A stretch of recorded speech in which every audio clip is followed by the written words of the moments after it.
Eu escondi 400 milhões de dólares em bens dos meus pais e irmãos, dinheiro que ganhei vendendo software online porque eu sabia que minha família era extremamente gananciosa. E um dia, quando meus pais me insultaram durante uma reunião de família, eu simplesmente fui embora de casa. Eu sabia que eles pensavam que eu voltaria para implorar. Mas quando me viram na TV, em uma entrevista como a milionária mais jovem, ficaram chocados. Eu cresci em uma casa cinza de 2 andares, na parte tranquila de Dayton, Ohio. Um lugar onde os gramados eram sempre cortados em linhas retas e onde as pessoas ligavam mais para as aparências de domingo do que para a bondade durante a semana. A casa em si parecia inofensiva, um telhado inclinado, uma varanda que rangia com qualquer movimento e um quintal que meu pai jurava que arrumaria um dia, mas nunca tocava. Para quem olhava de fora, provavelmente era só mais uma casa típica daquele bairro americano. Para mim, era como uma caixa pequena na qual eu tinha sido espremida. Um lugar onde aprendi cedo que o amor sempre vinha com condições e expectativas. Dentro daquela casa viviam meus pais, Mark e Denise, minha irmã mais velha, Emily, meu irmão mais novo, Lucas, e eu, Janice Parker, a criança que nunca se encaixou na imagem perfeita que eles gostavam de mostrar ao mundo. Meus pais tinham uma obsessão secreta por status. Observavam as pessoas com cuidado, sempre comparando, sempre medindo. Se alguém na rua comprasse um carro novo, meu pai passava a noite criticando a compra, fingindo que não se importava. Mas no dia seguinte, comentava que ele também merecia algo melhor. Dinheiro, naquela casa, não era apenas dinheiro. Era uma ferramenta, um sistema de classificação, uma forma de decidir quem tinha valor. Meu pai costumava sentar à mesa da cozinha com o noticiário da noite piscando atrás dele na velha televisão. Sempre que surgia uma reportagem sobre um empreendedor rico, um atleta de sucesso ou alguém que conseguiu vencer, ele se recostava na cadeira, cruzava os braços e dizia: "Algumas pessoas nascem vencedoras, e outras ficam por aí desperdiçando tempo." Ele não apontava para mim quando dizia isso, mas não precisava. Os olhos dele sempre deslizavam na minha direção, deixando claro onde ele achava que eu me encaixava nessa frase. Minha mãe, por outro lado, não se preocupava com indiretas. Ela se importava profundamente e quase dolorosamente com como parecíamos para os vizinhos. Se eu usasse o mesmo moletom 2 vezes na mesma semana, ela franzia o nariz e dizia: "Janice, ninguém respeita uma garota que não cuida da própria aparência." Se meu cabelo não estivesse perfeito, ela comentava assim que eu entrava no cômodo. Os elogios ela guardava para Emily, que sabia exatamente como se comportar, se vestir e impressionar as mães e filhas da nossa rua. Emily sempre gostou de atenção. Sempre. Ela falava abertamente sobre querer se casar com um homem rico um dia e morar em uma casa enorme em alguma outra cidade americana, como Charlotte, Phoenix ou Denver. Meus pais adoravam isso. Eles sorriam e diziam: "Essa é a nossa garota", como se ela já tivesse ganhado algum prêmio invisível. Lucas, o caçula, aprendeu rápido que, se falasse em se tornar médico ou empresário, também receberia elogios. Meus pais amavam qualquer coisa que soasse impressionante. Eu era estranha. Eu não sonhava com casas luxuosas ou maridos ricos. Eu gostava de coisas quietas, desenhar, ler e, mais tarde, algo que mudaria tudo, programar. Quando eu tinha 13 anos, meu tio Robert veio de Columbus e nos deu seu laptop antigo porque tinha comprado um novo para o trabalho. Ele era lento, pesado e arranhado. Mas, no momento em que o abri, senti como se alguém tivesse me entregado uma chave. A tela tinha uma rachadura no canto e a tecla Enter estava faltando, mas ele tinha internet. Para mim, isso valia mais do que qualquer coisa naquela casa cinza. À noite, depois que todos iam dormir, eu me sentava no chão do meu quarto com as pernas cruzadas, equilibrando o laptop nos joelhos. O zumbido do ventilador velho era o único som no cômodo. Eu assistia tutoriais, lia fóruns e fazia cursos gratuitos online de pessoas dos Estados Unidos e da Europa que pareciam falar um idioma que eu queria desesperadamente aprender. Eu não tinha professor, guia ou alguém para acompanhar meu progresso.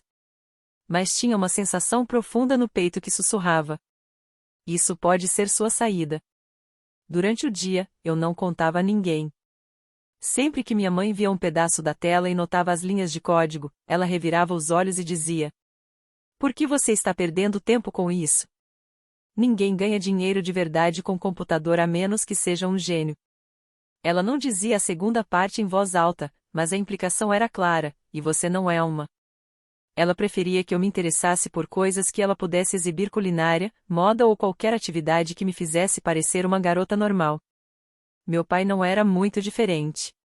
Se me visse com o laptop na mesa da cozinha, dava tapinhas impacientes na madeira e dizia: "Você não deveria estar fazendo algo útil?" Útil, para ele, significava algo que se encaixasse nas expectativas deles, não nas minhas. Ele queria conquistas que eles pudessem ostentar nos finais de semana para pessoas que nem se importavam. Então, aprendi a trabalhar em silêncio. Estudava quieta, absorvia tudo e escondia minha empolgação. Não contei para Emily porque ela riria. Não contei para Lucas porque ele contaria para nossa mãe. E definitivamente não contei para meus pais, porque todo sonho que eu mencionava naquela casa era ignorado, diminuído ou ridicularizado até desaparecer. O mais estranho é que a dúvida deles não me esmagava do jeito que eles esperavam. Isso me alimentava. Cada vez que minha mãe fazia um comentário sobre meu futuro, cada vez que meu pai me comparava com pessoas bem-sucedidas no noticiário, eu sentia algo dentro de mim se afiar, como uma lâmina sendo polida. Eu prometi a mim mesma que, se ninguém mais acreditasse em mim, então eu acreditaria. Se ninguém enxergasse potencial em mim, então eu o encontraria sozinha. Lembro-me claramente de uma noite. Eu tinha 15 anos. A casa estava silenciosa, e uma tempestade trovejava ao longe. Eu estava sentada no chão, com o laptop iluminando suavemente o quarto escuro, e pensei: um dia, eu vou construir algo grande. Algo real. Algo que tenha o meu nome. Eu não sabia como ou quando, mas essa convicção se plantou em mim como uma semente enterrada bem fundo. Tudo que aprendi naquela casa, aprendi sozinha. Cada habilidade, cada pedaço de conhecimento, cada pequena vitória aconteceu em silêncio, na sombra das pessoas que achavam que eu nunca seria nada. Elas não sabiam que, enquanto mediam meu valor pelos padrões estreitos delas, eu estava construindo lentamente um tipo diferente de futuro que elas não podiam imaginar e muito menos mereciam reivindicar. Olhando agora, percebo que a casa cinza onde cresci não me deixou pequena. Ela apenas tentou. O que ela realmente fez foi me empurrar para a vida que tenho hoje. Sem querer, minha família me ensinou a maior lição que eu poderia aprender. Se você quer uma vida que seja realmente sua, às vezes precisa construí-la em segredo. E foi exatamente isso que eu fiz. Quando completei 19 anos, minha família tinha se mudado de Dayton para uma casa um pouco maior em Cleveland, Ohio. Meus pais descreviam como um upgrade, embora não fosse muito diferente da antiga, exceto pela porta da frente vermelha e um quintal cheio de falhas com uma árvore morta que meu pai insistia que cortaria quando tivesse tempo. Ele disse isso por 2 anos, e a árvore ficou lá, como um monumento a todas as coisas que ele prometia, mas nunca cumpria. A casa tinha mais espaço, mas para mim era igualmente pequena. Eu morava no menor quarto, parte por escolha, parte porque meus pais acreditavam que Emily precisava de mais espaço para suas coisas e Lucas precisava de um ambiente que a incentivasse os estudos.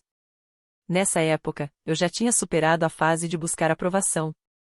Eu não contava quase nada para eles, especialmente que o laptop velho que o tio Robert nos deu anos atrás ainda ficava no meu quarto, lento, mas confiável, como um amigo antigo que nunca pede nada. Eu também tinha comprado outro laptop para mim. Bem, novo era um exagero. Era uma máquina usada que comprei de um cara chamado Nathan, no estacionamento de um supermercado, por $400. Ele me entregou o laptop embrulhado em um cobertor, tirado do porta-malas. E quando eu vi que ele realmente ligava, senti como se tivesse ganhado uma loteria para a qual ninguém mais tinha comprado um bilhete. Aquele laptop foi o verdadeiro começo de tudo. Passei anos aprendendo a programar sozinha. E por volta dos 19, algo simplesmente clicou. Percebi que todas as pequenas ferramentas que eu vinha criando por diversão, scripts, linhas de automação, programinhas simples, poderiam ser úteis para pessoas que administravam pequenas lojas online. A maioria delas não tinha tempo para lidar com problemas técnicos. Elas precisavam de soluções simples. Então, eu criei uma. Passei 3 semanas trabalhando até tarde da noite. As luzes do meu quarto eram as únicas acesas na casa inteira. Testei meu programa inúmeras vezes, corrigindo erros e reescrevendo partes até que ele fizesse exatamente o que eu imaginava: ajudar donos de lojas a gerenciar e-mails, acompanhar vendas e automatizar tarefas chatas. Na noite em que fiz o upload do meu programa, lembro-me de me recostar na cadeira com o coração acelerado, sabendo que ninguém naquela casa entenderia o que eu tinha acabado de fazer. Coloquei o preço de $19 por mês, porque parecia justo e porque eu sinceramente duvidava que alguém compraria. Mas 2 pessoas se inscreveram na primeira semana. Eu fiquei parada, encarando a tela enquanto a notificação chegava. $119, e eu congelei. Para qualquer outra pessoa, era um valor pequeno. Para mim, parecia que o universo tinha aberto uma porta secreta e sussurrado. Entre. Aquela primeira venda me mudou. Ainda não era sobre o dinheiro. Era sobre validação. Um estranho achou que o que eu construí tinha valor. Um estranho acreditou em algo que eu criei, algo que minha própria família nunca demonstrou interesse em conhecer. Lembro de ficar sentada de pernas cruzadas na minha cama, olhando para aquele número minúsculo até as lágrimas embaçarem a tela. Era a prova de que eu não era invisível. Comecei a ouvir meus usuários com atenção. Uma mulher de Denver, Colorado, chamada Sophie, me enviou uma mensagem dizendo: "Isso me poupa tanto tempo. Você deveria cobrar mais." Eu li essa frase umas 100 vezes. Ninguém nunca tinha me dito que meu trabalho valia mais. Então, aumentei o preço primeiro para $39, depois $59, depois $99.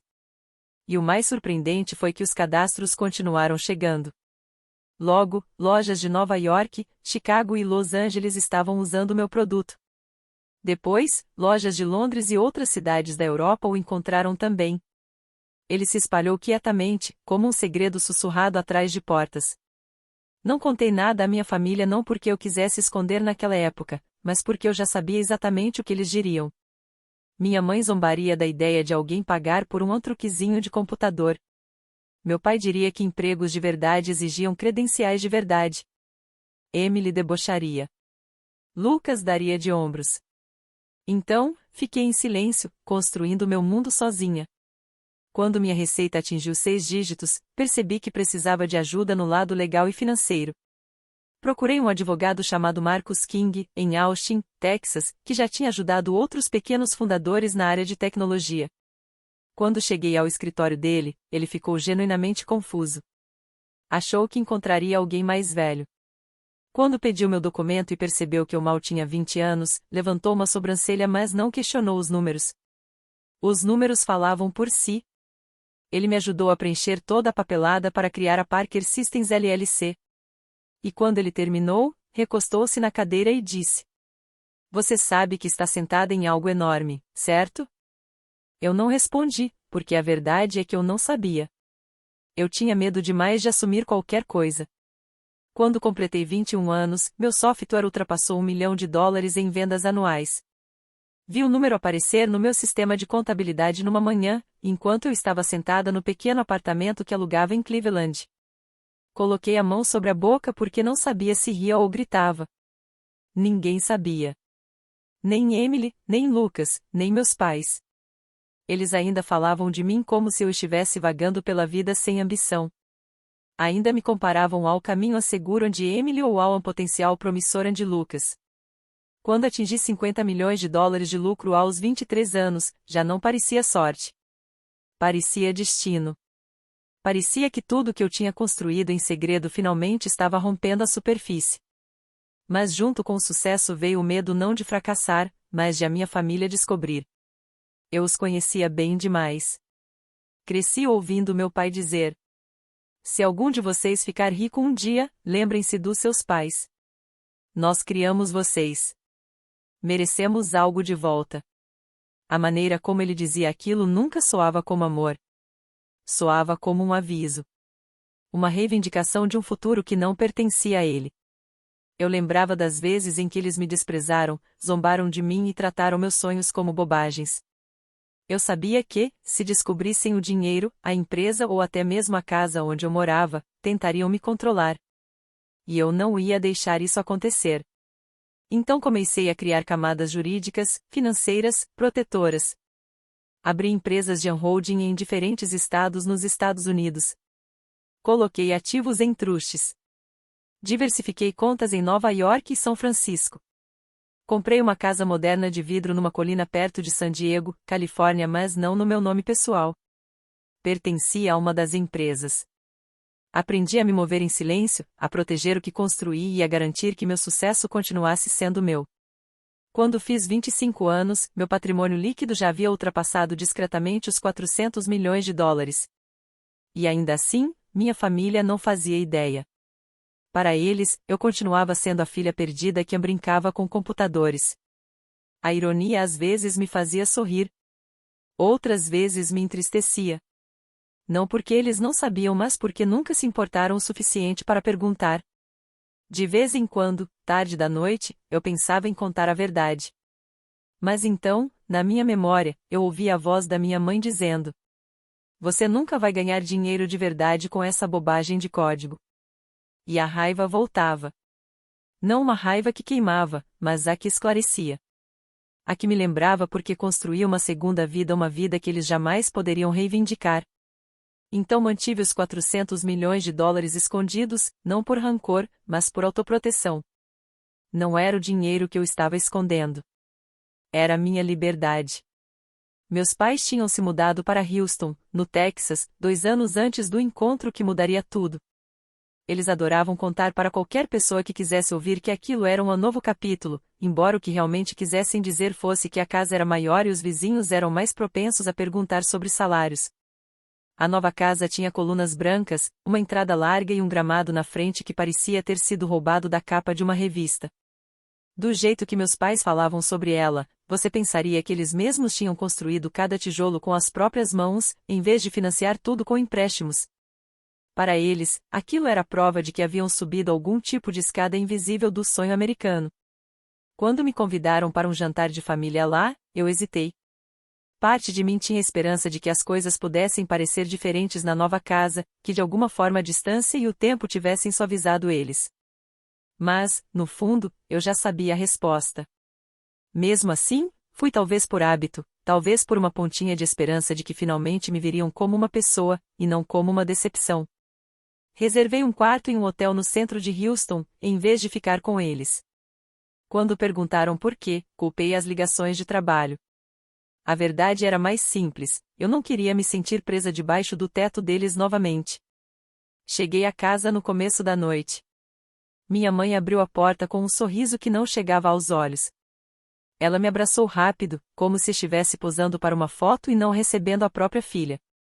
Meu pai veio logo depois, me dando aqueles tapinhas rígidos no ombro que ele costumava dar a técnicos ou colegas de trabalho de quem não gostava de verdade. Ele me olhou de cima a baixo e disse: "Então, ainda brincando com seus programinhas?" A palavra brincando bateu em mim como um tapa, mas eu engoli o incômodo e entrei. Lucas já estava na sala falando alto sobre suas aulas de negócios em Boston e como planejava conseguir um emprego que pagasse pelo menos 6 dígitos logo de cara. Emily estava sentada ao lado dele, junto com o marido, William, o cara das finanças de Nova York, que parecia falar apenas em termos de mercado. Meus pais o adoravam. Eles não entendiam uma palavra do que ele dizia, mas amavam o fato de ele soar importante para eles. Todo mundo tinha um rótulo claro. Emily era responsável. Lucas era o futuro empresário. E eu era a filha perdida, aquela que pulava de uma ideia para outra como um balão solto que nunca parava em lugar nenhum. Sentamos à mesa de jantar longa, do tipo feita para impressionar, não para alimentar. Minha mãe ficou se exibindo com as louças, lembrando todos quanto aquele conjunto tinha custado, como se o preço tornasse a comida mais saborosa. Quando começamos a comer, a conversa rapidamente virou uma apresentação. Minha mãe começou: "O Lucas está indo tão bem. Os professores dizem que ele é o melhor da turma." Então lançou um olhar para mim e acrescentou: "Isso sim é um futuro de verdade."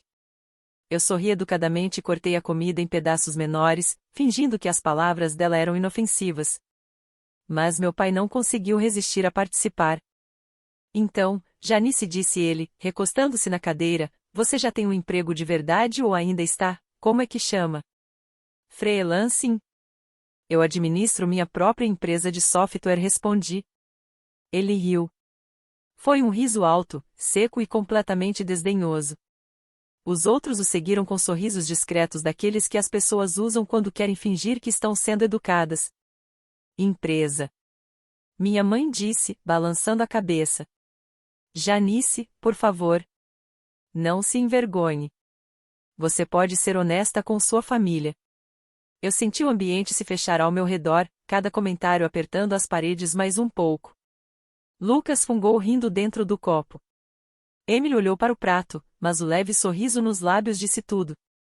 Fiquei ali, em silêncio, sentindo a raiva começar a ferver no ponto mais profundo de mim. Não uma raiva explosiva, mas uma fria, lenta, do tipo que deixa tudo dolorosamente claro. Vocês não fazem ideia do que eu faço, eu disse baixinho. Nunca perguntaram. Só julgaram. Meu pai revirou os olhos dramaticamente, como sempre fazia quando eu me desviava do roteiro que ele esperava. Ah, começa não com seu drama. Você mora num apartamentinho qualquer, né? Nem consegue ajudar nas despesas da família. Se tivesse algo de verdade acontecendo, já teria provado. Ele não fazia ideia de que eu podia ter quitado a casa deles, comprado a casa ao lado e ainda sobraria dinheiro para comprar uma mansão em San Diego. Não sabia que a cadeira onde ele estava sentado valia menos do que eu ganhava em um único minuto. Mas eles nunca quiseram saber. Só queriam medir. Então minha mãe disse a frase que quebrou o último fio que ainda existia entre nós. Nós nos preocupamos com você, Janice. Você está quase com 30 e ainda é um peso. Criamos uma perdedora. Só estou sendo honesta. Um silêncio caiu sobre a mesa. Até Lucas parou de sorrir. Todos olharam para mim esperando lágrimas ou talvez um pedido de desculpas. Meu coração batia rápido, mas minha voz saiu estranhamente calma. Coloquei o guardanapo sobre a mesa, com cuidado, e me levantei. Eu não sou um peso, disse. Não sou uma perdedora. E não sou mais problema de vocês. Minha mãe franziu a testa. Sente-se. Não faça uma cena. Não respondi. Acabou. Saí da sala de jantar, passei pela escada polida e pelo lustre caro demais. Ao pisar lá fora, o ar quente de Houston me envolveu como liberdade. Entrei no carro alugado e voltei para o hotel. Não chorei. Não gritei. Só senti uma clareza avassaladora, aquela que chega quando você finalmente para de fingir. No quarto do hotel, arrumei minha mala em silêncio. Reservei o voo mais cedo para San Diego, onde minha casa de vidro me esperava, meu verdadeiro lar, construído com meu esforço, minhas ideias e minha independência. Na manhã seguinte, quando o avião decolou, olhei lá embaixo para a imensidão dos Estados Unidos se espalhando sob mim. Meu peito parecia leve, quase oco, mas não de um jeito doloroso. Era o tipo de vazio que você sente quando finalmente remove algo muito pesado. Eles acham que eu vou rastejar de volta, sussurrei para mim mesma. Eles acham que eu preciso deles. Eles não fazem ideia de quem eu sou. E, pela primeira vez na vida, percebi que nunca fariam.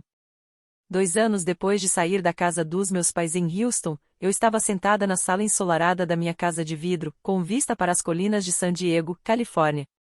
O Pacífico se estendia à minha frente como uma promessa azul e calma, o tipo de promessa que eu nunca tinha recebido enquanto crescia.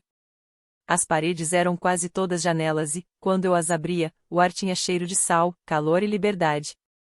Era o primeiro lugar onde eu morava que realmente parecia meu pago pela minha mente, não pelas expectativas da minha família. Naquela altura, minha empresa tinha crescido de maneiras que eu jamais poderia ter previsto aos 19 anos, sentada no meu quarto minúsculo em Cleveland. Eu tinha equipes em Miami, Seattle e Dallas. Todas formadas por pessoas que acreditavam no produto e em mim. Nosso software era usado por milhares de empresas nos Estados Unidos e na Europa. E, mês após mês, os números só subiam.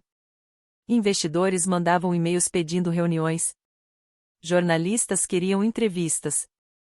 De repente, parecia que todos queriam um pedaço da história que eu tinha construído em silêncio.